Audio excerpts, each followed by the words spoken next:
여러분, 우리가 지금 믿음에 대해서 우리가 살펴보고 있는데요, 믿음처럼 신비로운 것이 없습니다. 여러분, 사람 관계 속에서 누군가를 믿는다는 게 얼마나 힘듭니까? 믿었던 사람에게 배신을 당하기도 하고 믿었던 사람에게 실망하는 경우가 참 많죠.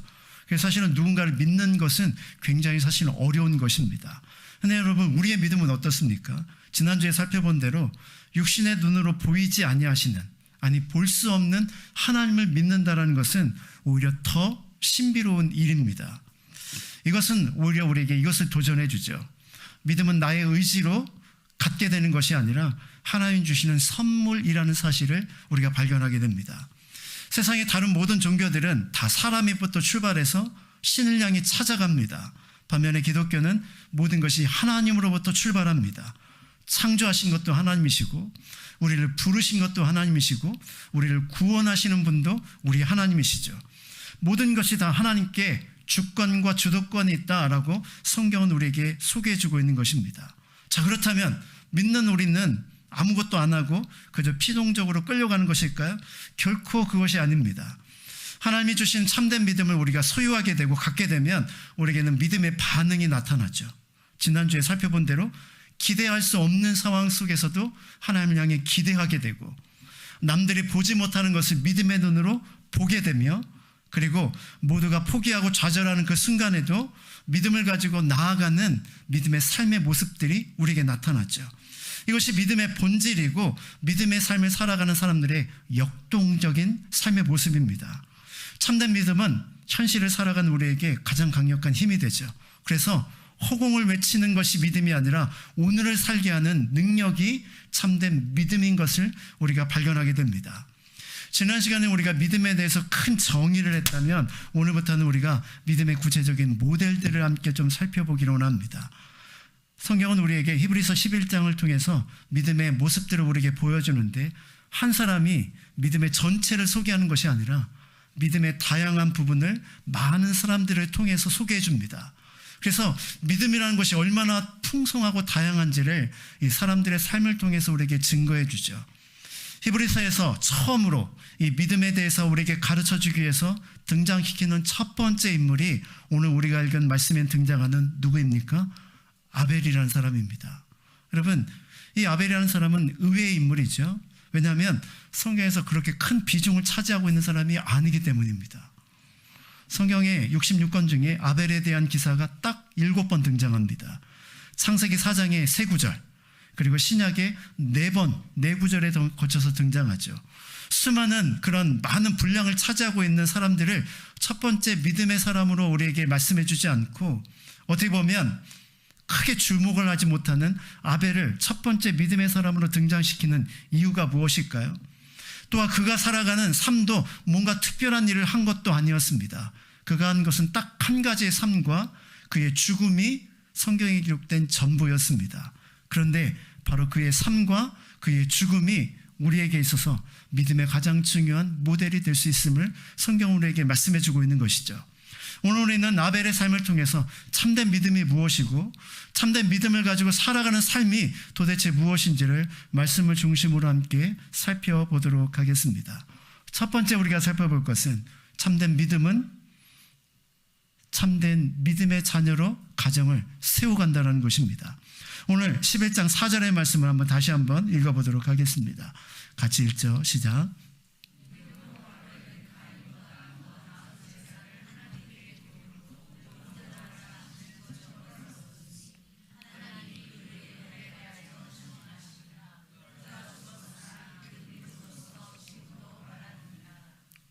여러분, 오늘 이 말씀을 조금 이해하기 위해서는 배경이 되는 창세기 4장으로 좀 돌아갈 필요가 있습니다. 갑자기 가인과 아벨이 등장해서 예배를 드리는 이 모습 속에서는 우리가 그들의 예배에만 집중하게 되는데 그 배경을 조금 더 한 걸음 뒤로 가면 그들의 예배가 얼마나 귀한 삶인지를 다시 한번 볼 수 있기 때문입니다. 여러분, 가인과 아벨의 부모가 누구이죠? 아담과 하와입니다. 우리가 잘 아는 대로 아담과 하와는 하나님이 만드신 에덴 동산에서 하나님의 약속을 파괴하고 선악을 알게 하는 나무의 실과를 따먹음으로 그 축복의 장소에서 추방당하게 됩니다. 하나님이 주시는 만남과 하나님 주시는 풍성함을 더 이상 누리지 못하는 그런 척박한 삶을 살아가게 됩니다. 종일토록 땀을 흘려 수고해도 합당한 결과를 얻지 못하는 인간의 모든 슬픔이 이제 시작이 된 것이죠. 그리고 이 말씀은 그런 삶을 살아가던 자들에게 태어난 두 사람의 이야기를 우리에게 소개해주고 있습니다. 창세기 4장 1절의 말씀에 이런 말씀이 있습니다. 한번 띄워주시죠. 같이 읽어볼까요? 시작.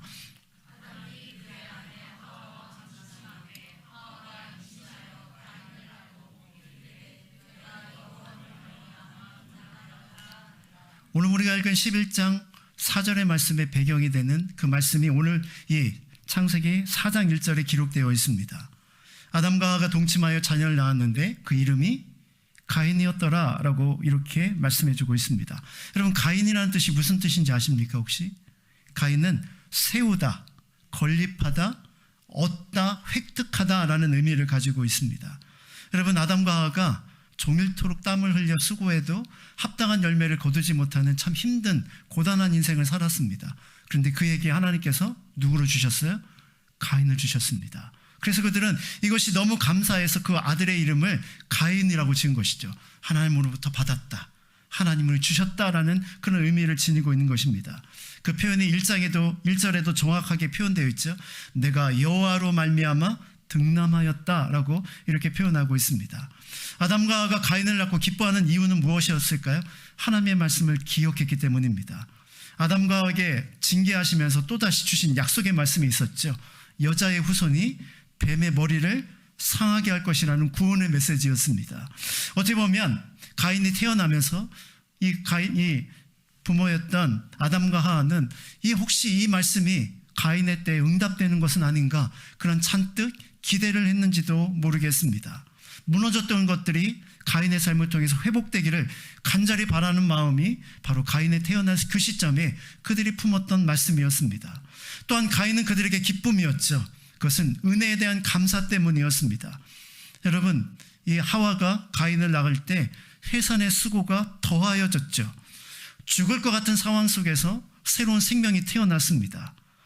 죽을 것 같은 상황에서 죽이지 아니하시고 새로운 생명을 태어나게 하신 하나님의 은혜를 이 출산의 과정을 통해서 하와는 경험할 수 있었죠. 이것이 그에게는 은혜였습니다. 나는 죄로 말미암아 죽어야 하는데 하나님께서 나를 죽이지 아니하시고 새로운 생명까지 얻게 하셨구나.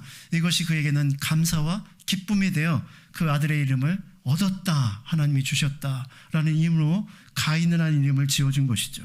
이렇게 가인의 탄생은 그 가정에, 소망 없던 그 가정에 큰 기쁨이 되었습니다. 근데 여러분, 얼마가 지났을까요? 또 다른 자녀가 태어납니다. 그 자녀의 이름은 아벨입니다. 아벨이 무슨 뜻인지 아십니까? 허무하다, 허탄하다라는 의미입니다.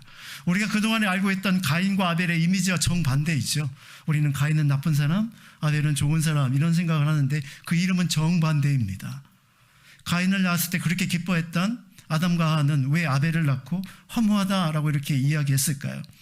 가인을 낳은 후 모든 일이 빨리 해결될 줄 알았는데 일은 해결되지 않았습니다. 오히려 수고로운 인생에 자녀 양육까지 더해져서 매일마다 힘든 삶을 그들은 살 수밖에 없었습니다. 여러분, 자녀를 키우는 우리 부모님들이 공통적으로 느끼는 것이 무엇입니까? 자녀 양육하는 것이 결코 만만치 않다라는 것입니다. 가인 한 명을 키우는데도 만만치 않았는데 아벨의 태어남이 이제는 그에게는 더 큰 짐이 되어서 그의 삶을 힘들게 눌러왔던 것이죠.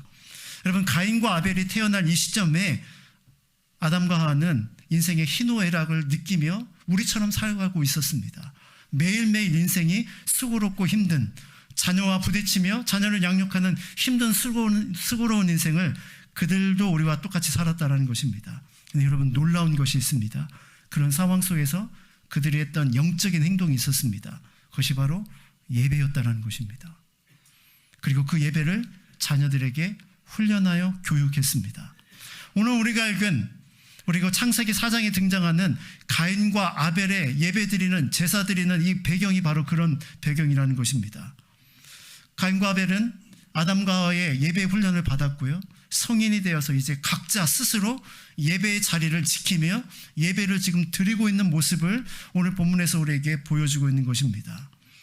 가인과 아벨이 제사를 드리기 전에 먼저 아담과 하와가 제사를 드렸고 자녀들에게 제사를 가르쳤던 가인과 아벨의 제사로 말미암아 이제 그들 또한 예배자로 온전히 서 있는 모습을 보게 되는 것이죠. 우리는 가인과 아벨 이야기를 딱 처음 등장할 때마다 나쁜 예배, 좋은 예배를 시작하지만 아니요, 그들은 예배를 드리고 있었다는 것에 우리가 먼저 주목할 필요가 있습니다. 믿음의 부모인 우리가 해야 될 가장 중요한 일이 무엇일까요? 우리 자녀들에게 이런 예배의 삶을 전수하는 것입니다.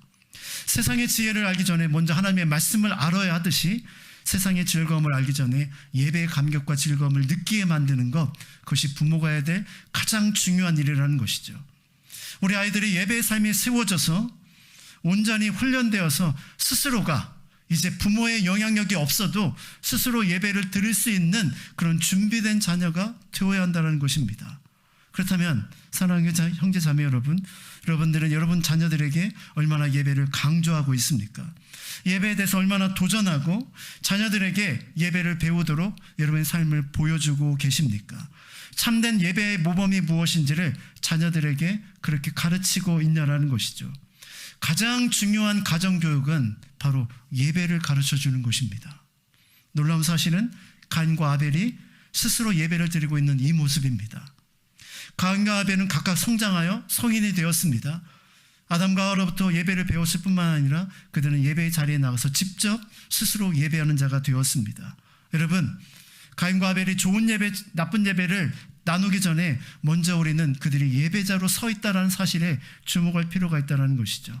여러분의 자녀는 여러분의 품을 떠나는 그때 스스로 예배를 드리는 자로 온전히 설 수 있을까요? 내 품에 있을 때는 예배를 어떻게든 드릴 수 있도록 강요할 수 있습니다. 그러나 우리의 품을 떠나게 되는 우리 자녀들이 과연 가인과 아벨처럼 참된 예배자로 하나님 앞에 설 수 있을까요? 이 부분에 대해서 우리는 우리 스스로를 좀 점검할 필요가 있다는 것입니다. 함께 예배를 드리는 가족이 있었습니다. 아버지가요, 너무 피곤했던지 자꾸 졸기 시작했습니다. 꾸벅꾸벅 졸기 시작하자 한참을 지켜보던 아들이 아버지에게 이렇게 이야기를 했다고 합니다. 아빠, 계속 졸지 말고 요금 내고 나가자. 아직 못 알아들으셨어요?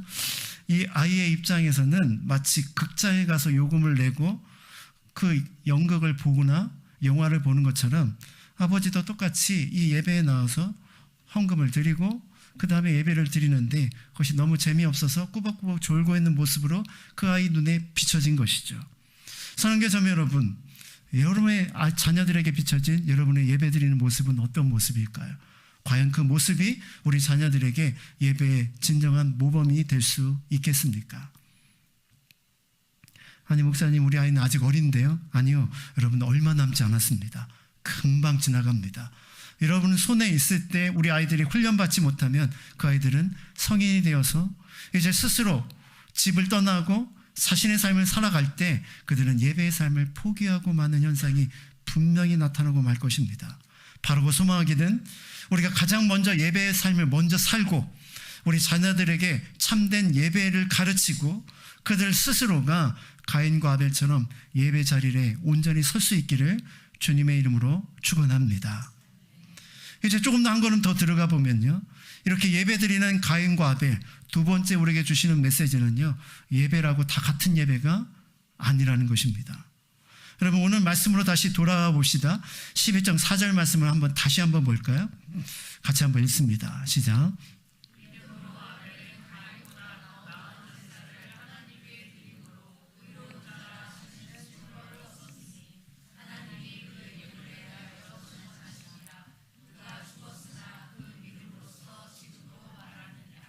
여러분, 이 말씀을 읽을 때 여러분 어떤 느낌이 드십니까? 사실 이 말씀을 처음 이렇게 준비하고 읽으면서 처음에 저에 드는 감정은 좀 기분이 나빴습니다.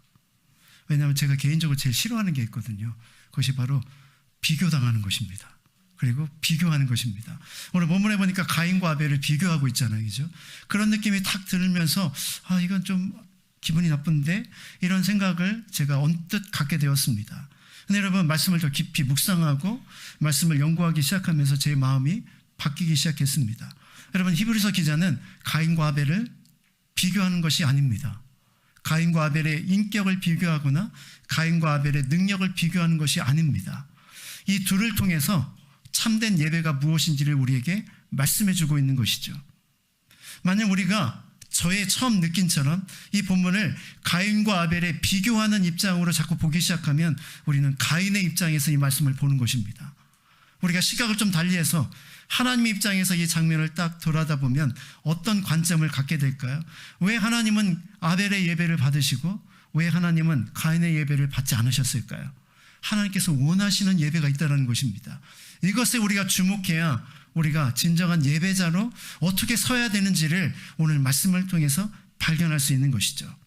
여러분, 우리의 믿음이 가장 잘 드러나는 것, 우리의 믿음의 본질이 가장 잘 드러나는 것이 다름 아닌 예배 현장입니다. 특별히 아벨은 성경에 기록된 첫 번째 예배자로 우리에게 소개해 주고 있죠. 반면에 가인의 예배를 받지 않으셨습니다. 잘못된 예배의 그런 모델을 우리에게 보여주고 있는 것이죠. 똑같은 예배를 드렸습니다. 오늘 이 말씀은요, 예배를 드리지 않는 사람과 예배를 드리는 사람을 이야기하는 것이 아니라 저와 여러분처럼 지금 예배를 드리는 우리의 이야기를 지금 하고 있다는 것입니다. 세상 사람과 우리가 아니라 예배를 드리는 지금 우리에게 주시는 말씀이 바로 오늘 이 말씀이라는 것이죠. 놀라운 것은요, 창세기 4장에 보면 가인의 예배에 대해서 원어적인 의미로 따져보면 가인의 예배를 하나님은 쳐다보지도 않았다라고 표현하고 있습니다. 하나님께서 철저하게 가인의 예배를 거절하셨다는 것이죠. 그래서 오늘 이 말씀이 충격적인 메시지가 된다는 것입니다. 우리가 똑같이 예배를 드리지만 어떤 사람의 예배는 하나님이 기쁘심으로 받지만 어떤 사람은 쳐다보지도 않는 예배가 있을 수 있다는 것이 우리에게 충격이죠. 그래서 이 이야기가 남의 이야기가 아니라 우리의 이야기고, 그래서 오늘 이 말씀 앞에 우리가 서야 한다는 것입니다. 그렇다면 가인과 아벨의 예배의 차이가 무엇일까요? 무엇이 하나님께서 받으시는 예배가 되고 무엇이 하나님께서 받지 않으시는 예배가 될까요? 많은 사람들이 바로 그가 드렸던 제물에 바로 집중하는 것을 보게 됩니다. 우리가 창세기 4장으로 한번 돌아가 볼까요? 창세기 4장 3절부터 4절 말씀을 한번 보도록 하겠습니다. 같이 읽죠. 시작.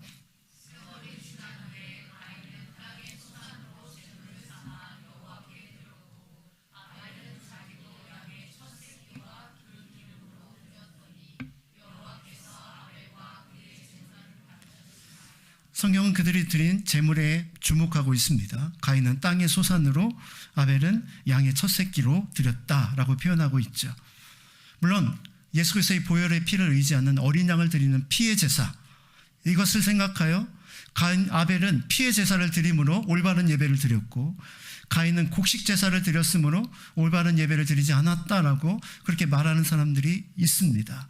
그러나 여러분, 이 당시에는 아직 사실은 정확한 예배를 어떻게 드려야 되는지, 제사를 드려야 되는지 정해져 있던 시기가 아니었습니다.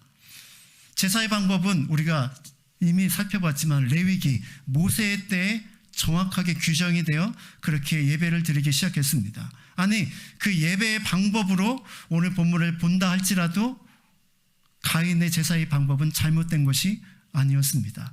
여러분, 5개의 제사 제소 중에 소제가 있었잖아요. 소제는 곡식을 빻아서 드리는 제사였습니다. 곡식으로 드리는 제사가 엄연히 있었다는 뜻이죠. 그러니까 가인의 제사가 재물 때문에 문제가 있었던 것은 결코 아니라는 사실을 발견하게 됩니다.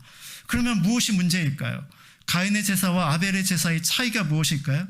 우리가 다시 한번 말씀으로 들어가 보면 가인의 제사는 이렇게 표현하고 있습니다. 땅의 소산. 반면에 아벨의 제사는 자기 양의 첫 새끼와 그 기름으로라고 이렇게 표현하고 있습니다. 쉽게 말해서 아벨의 제사는 자기가 가지고 있는 것 중에 첫 새끼, 가장 귀한 것, 고르고 골라서 최선의 것을 선택해서 하나님께 드렸다라고 표현하고 있고요. 그리고 기름, 요즘 21세기에 가장 좀 멀리해야 될 거잖아요. 콜레스테롤이 많기 때문에. 그러나 당시에는 고기와 기름이 귀한 시대였기 때문에 이것은 가장 귀한 것 중에 하나였습니다. 자기가 가진 가장 귀한 것을 하나님께 드렸다라고 표현하고 있습니다. 반면에 가인은요, 그냥 땅의 소산입니다. 앞에 수식하는 것이 아무것도 없습니다. 쉽게 표현해 보면 가인과 아벨은 제사적인 외형적인 부분에서 비슷할지는 모르지만 그 제사를 대하는 태도가 지금 완전히 다르다는 것입니다. 그들이 드렸던 제물은 바로 그 사람의 마음과 그 사람의 믿음의 태도를 나타냈습니다. 그래서 본문에서도 보면 아벨과 그의 제물, 가인과 그의 제물, 제물과 그 사람을 하나로 보는 모습을 우리에게 보여주죠. 이것이 믿음과 무슨 상관이 있겠습니까? 여러분, 분명히 상관이 있습니다. 여러분, 예배가 무엇입니까? 예배는 본질적으로 하나님과 만나는 것이죠. 에덴에서 축복을 주셨지만 그 관계를 깨트려버린 그들, 이제 더 이상 하나님과의 관계가 깨어져서 받을 수 없는 그 은혜를 다시 한번 받을 수 있는 하나님이 주시는 유일한 기회, 그것이 바로 제사였습니다. 하나님께 나아가 자신의 죄 문제를 해결하고 하나님을 만나 그 은혜를 받을 수 있는 하나님이 우리에게 허락하신 축복의 제도가 바로 제사, 오늘 우리에게 하면 예배라는 것이죠. 여러분, 아벨은 그것을 알았다라는 것입니다. 그래서 자신에게 예배를 통하여 자신을 만나주시는 그 하나님의 은혜를 사모하면서 그는 자기가 준비할 수 있는 최선의 것을 준비해서 자기가 가지고 있는 가장 좋은 것으로 하나님 앞에 예배의 자리로 나아가 하나님, 내 죄를 사하시고 오늘도 내게 은혜를 베풀어 주십시오, 이 간절한 소망과 기대를 담아 그의 예배를 드렸다라는 것입니다. 반면에요, 가인의 제사는 그렇지 않았습니다. 우리식으로 쉽게 표현해 보면 일상의 분주한 삶을 살아가다가 제사의 시간이 되었네, 대충 옷을 챙겨 입고 주섬주섬 자기가 가진 것 중에 그냥 하나를 딱 택해서 골라서 그것을 가지고 하나님 앞에 나아가 제사를 드린 것이었습니다. 가인의 문제는 단순한 재물의 문제가 아니라 예배에 대한 그 어떤 감격과 기대도 없었다라는 것이 더 큰 문제입니다. 삶이 무너지면 그 다음에 가장 대표적으로 무너지는 것이 예배입니다. 예배가 무너지면 삶이 무너지는 것은 또 도미노 현상으로 동일하게 일어나죠. 여러분, 오늘 우리에게 이 본문은 하나님이 우리에게 이 본문을 통해서 질문하고 있는 것입니다. 너의 예배는 가인의 예배인가 아벨의 예배인가? 우리 삶에 질문을 던지고 있는 것이죠. 나의 믿음이 흔들리고 있다면 우리의 예배에 우리는 은혜와 기대에 대한 소망이 무너져 있을 것입니다. 나의 믿음이 바로 서 있을 때 우리는 하나님을 향한 기대감 가운데 예배에 나아가게 되는 것이죠. 우리의 예배가 우리의 믿음의 현 주소라는 것입니다. 이것을 가장 극명하게 보여주는 메시지가 하나 있어요. 구약 성경의 가장 마지막인 말라기에 보면 그 당시에 드렸던 사람들의 제사, 그리고 그 제사를 향한 하나님의 평가가 등장합니다. 우리의 삶을 한번 돌아보면서 이 말씀을 좀 길지만 저와 여러분이 한 절씩 한번 교독해 보기를 원합니다. 말라기 1장 6절부터 13절 말씀, 저와 여러분이 한 절씩 읽습니다. 내 이름을 멸시하는 제사장들아, 나 만군의 여호와가 너에게 이르기를 아들은 그 아버지를, 종은 그 주인을 공경하나니 내가 아버지일진데 나를 공경함이 어디 있느냐, 내가 주인일진데 나를 두려워함이 어디 있느냐 하나 너희는 이르기를 우리가 어떻게 주의 이름을 멸시하였나이까 하는도다.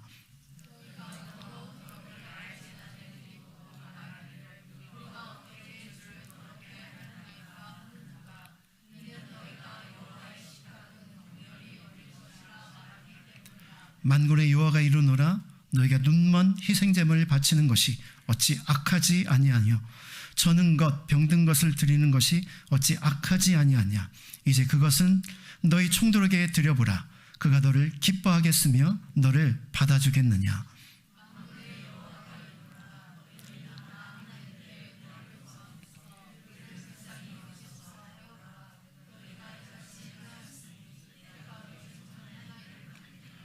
만군의 여호와가 이르노라, 너희가 내 제단 위에 헛되이 불사르지 못하게 하기 위하여 너희 중에 성전문을 닫을 자가 있었으면 좋겠도다. 내가 너희를 기뻐하지 아니하며 너희가 손으로 드리는 것을 받지도 아니하리라.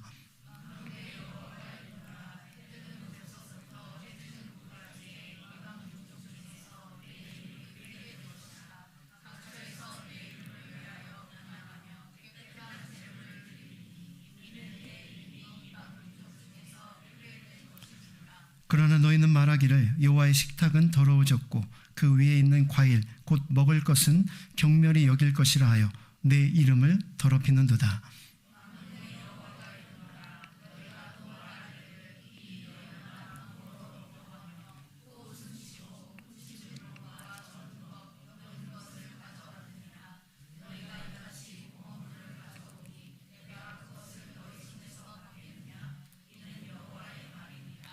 이스라엘 백성들은 구약의 후기에 예배가 완전히 무너져 있었습니다. 하나님께 드릴 최선의 것이 아니라 대충 가인처럼 어떤 것이든지 하나님께 드리면 된다는 잘못된 사고방식으로 드리기 시작했죠. 그들이 드린 것이 무엇이었습니까?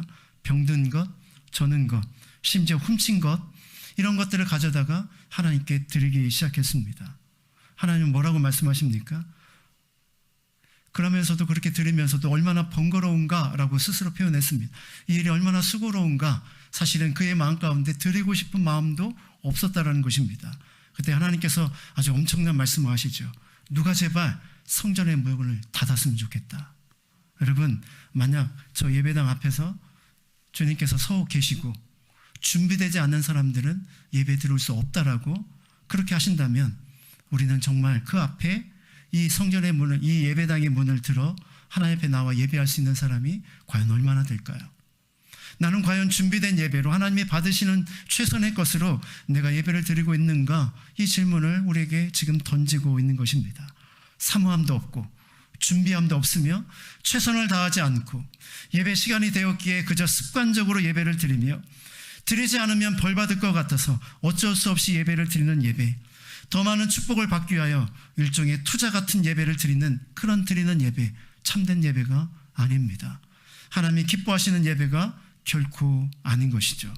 과연 나는 나의 예배에 하나님 앞에 어떤 모습으로 나가고 있는지를 우리 자신을 철저히 돌아볼 필요가 있다는 것입니다. 제가 좋아하는 말씀은 아니지만 하나의 그런 글이 있습니다. 최고의 하나님께 최선으로 나아가자라는 그런 말입니다. 하나님은 최고이시죠. 우리에게 요구하시는 것은 최선을 요구하십니다.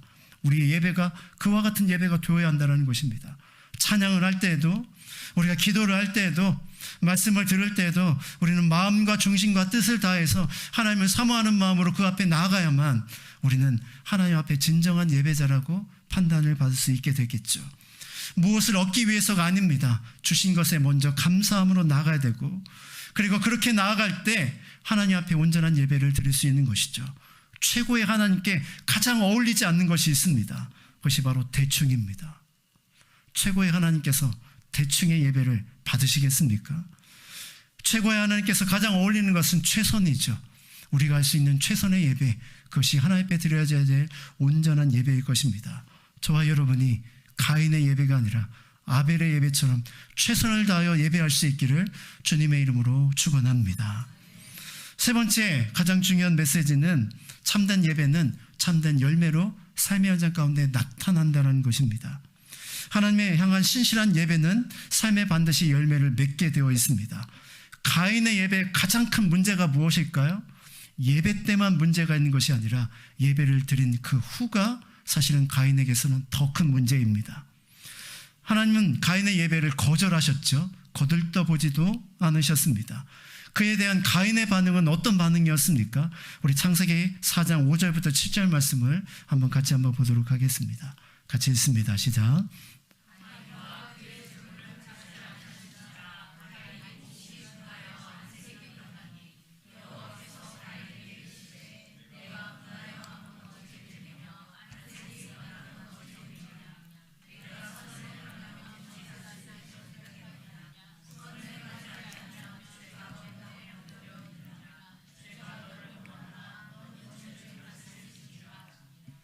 여러분, 가인은 그래도 분주해도 예배를 드렸습니다. 예배를 안 드는 사람이 아니었다는 것입니다. 바쁜 시간을 쪼개서 나름 제물을 준비해서 하나님 앞에 제사를 드렸습니다. 가인의 마음은 어떤 마음이었을까요? 그래도 이렇게라도 드리니 하나님께서 기뻐하시지 않을까? 나의 삶의 어려움을 해결해 주시고 은혜 주시지 않을까? 이런 생각을 품고 그는 예배를 드렸던 것입니다. 이 정도 했으면 하나님이 받으셔야지. 철저하게 자기 중심적인 예배였습니다.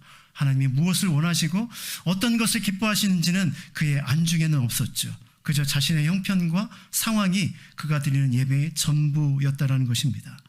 만약 그가 참된 예배를 드렸다면 그 다음에 어떤 행동을 보였을까요?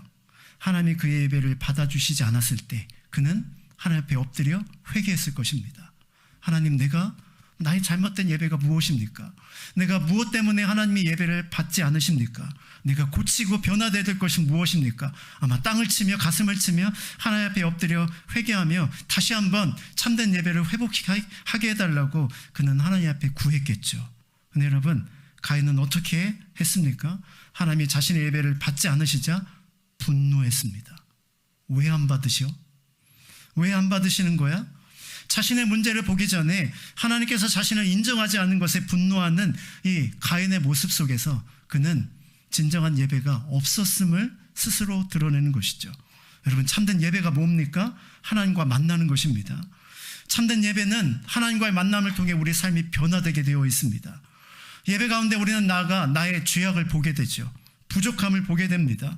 삐뚤어지고 연약한 나의 모습을 보게 되죠. 그래서 오직 하나님의 은혜밖에 내게 소망이 없는 것을 깨닫고 철저히 하나님의 은혜를 붙잡습니다.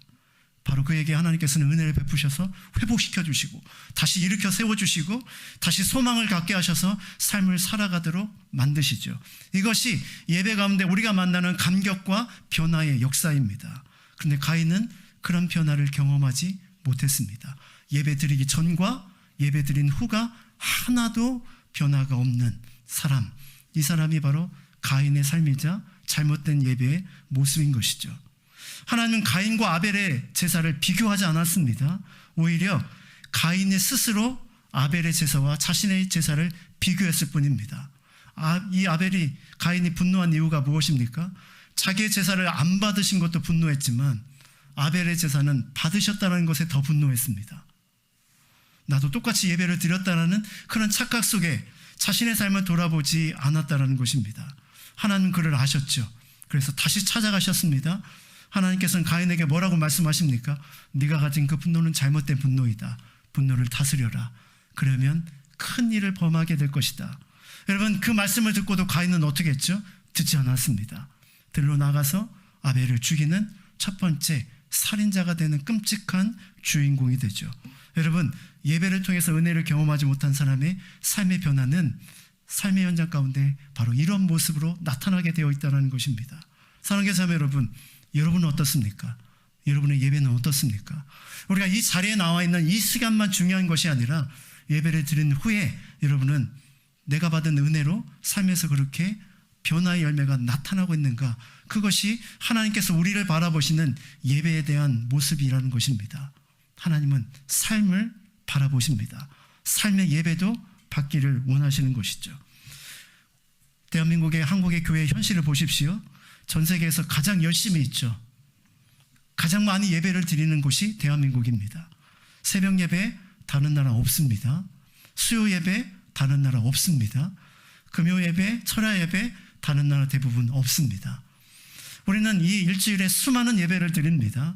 그런데 이 예배를 드린 후에 살아가는 우리 성도들의 삶의 모습은 어떻습니까?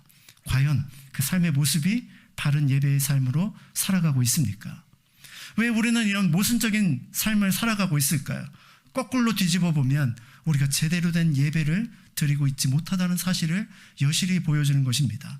얼마나 자주, 얼마나 많이 예배를 드리느냐도 중요하지만 중요한 것은 예배를 통해 우리가 하나님을 만나야 하고 그리고 변화되어서 새로운 삶을 살아가는 삶까지 이어져야 한다는 것입니다. 이것이 바로 예배의 본질이기 때문이죠. 우리의 삶의 실패의 원인은 잘못된 예배에서 기인하고 그리고 잘못된 예배는 우리의 삶에 예배 드리기 전과 후가 다름이 없는 동일한 삶의 모습으로 나타나게 되는 것이죠. 우리는 여러분 예배를 드릴 때 비록 예배 전에 우리 안에 분노도 가득 차 있고 누군가를 향한 미움도 가득 차 있고 여전히 해결되지 않는 삶의 문제로 가득 차 있지만 그러나 하나님께 나아가 겸손히 엎드릴 때 분노의 마음을 용서의 마음으로 사람들을 궁일히 여기는 마음으로 바뀌어 예배가 끝난 후에는 그들을 향하여 먼저 손을 내밀고 먼저 자신의 연약함을 고백하고 서로가 주 안에서 하나 되는 역사가 우리 가운데 나타나는 것이 진정한 예배의 모습이라는 것입니다.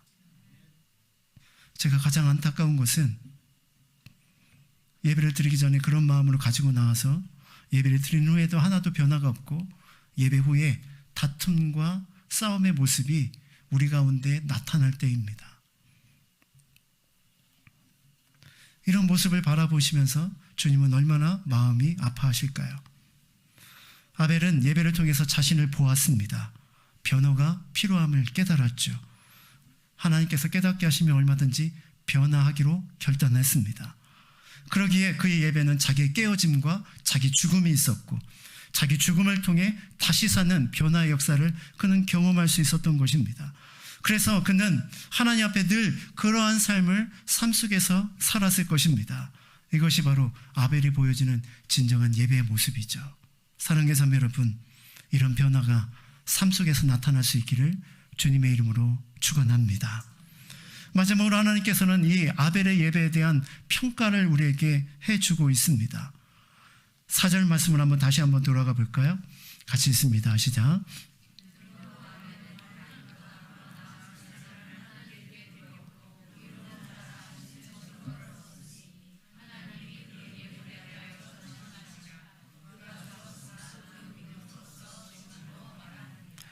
가인이 드렸던 예배가 아닌 아벨이 드렸던 예배는 최선을 다하여 자신의 삶의 전부를 드리는 그런 기쁨의 예배였습니다. 자기가 깨어 죽음을 경험하고 십자가를 통해 은혜를 체험하여 다시 사는 변화의 역사를 경험한 그런 예배였죠. 근데 여러분, 그런 예배를 드린 그의 삶의 결과가 무엇입니까? 결과는 놀랍게도 분노한 형에 의해서 끔찍한 죽음을 당하는 결말을 끝내게 됩니다. 이렇게 보면 사실은 아벨의 삶이 얼마나 억울하겠습니까?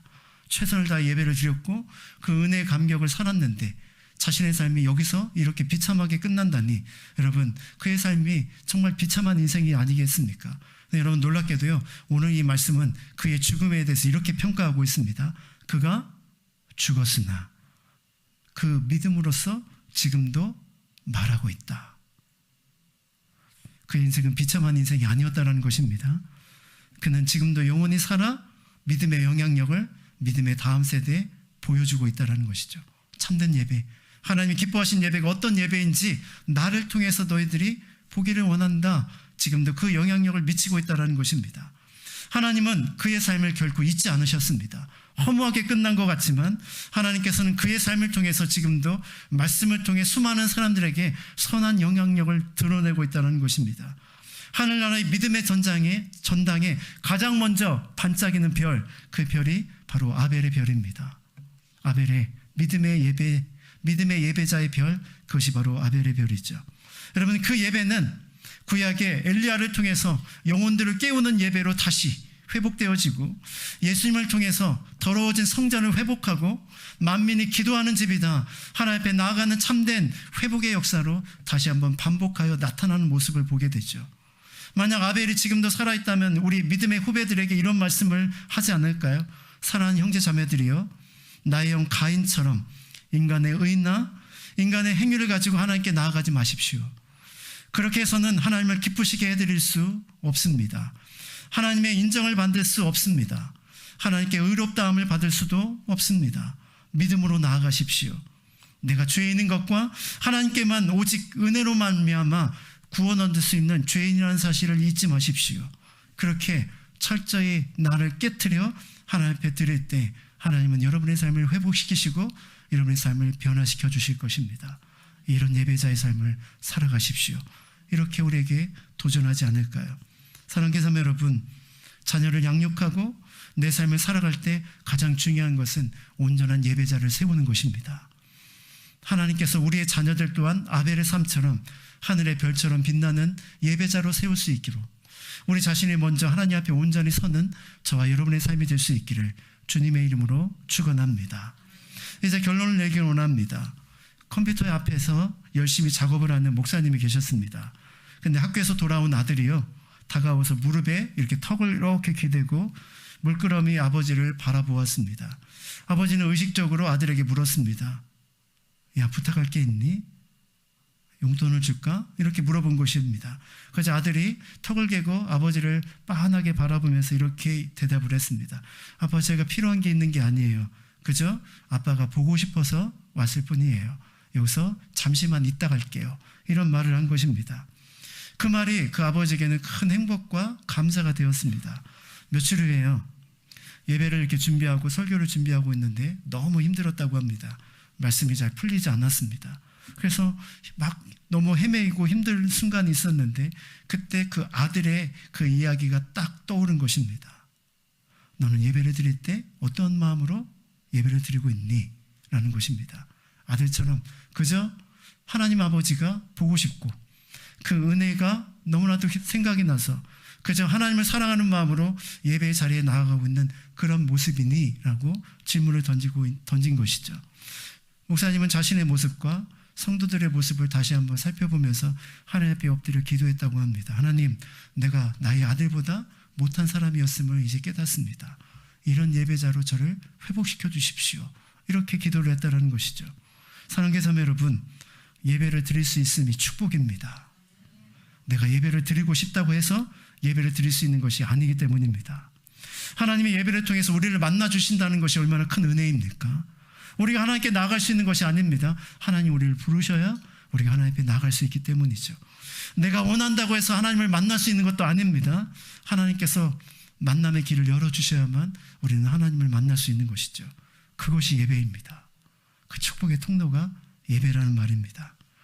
참된 믿음의 사람은 참된 예배자의 삶을 살아갑니다.